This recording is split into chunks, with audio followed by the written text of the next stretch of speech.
एक औरत डिप्रेशन के इलाज के लिए हॉस्पिटल जाती है, लेकिन जब वो वापस आती है तो अपनी याददाश्त खो चुकी होती है।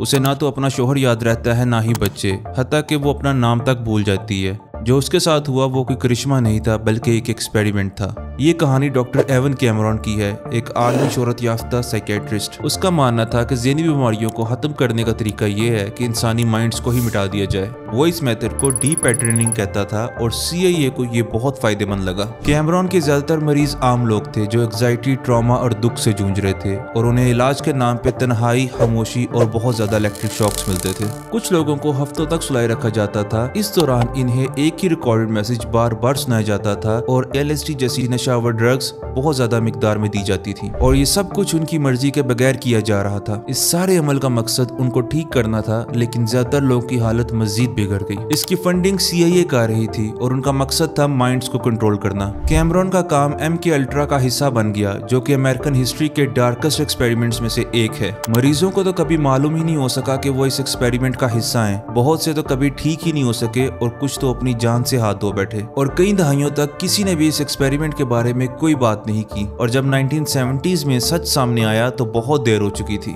ना किसी को इंसाफ मिला, ना कोई अरेस्ट हुआ, बस कागजी कार्रवाइयां हुई और बहुत सारे माइंड्स हमेशा के लिए मिटा दिए गए। तो जब अगली दफा कोई कहे कि साइंस हर मसले का हल है, तो याद रखना साइंस शायद सब कुछ ठीक तो कर सकती है, लेकिन अगर निगरानी ना हो तो सब कुछ मिटा भी सकती है।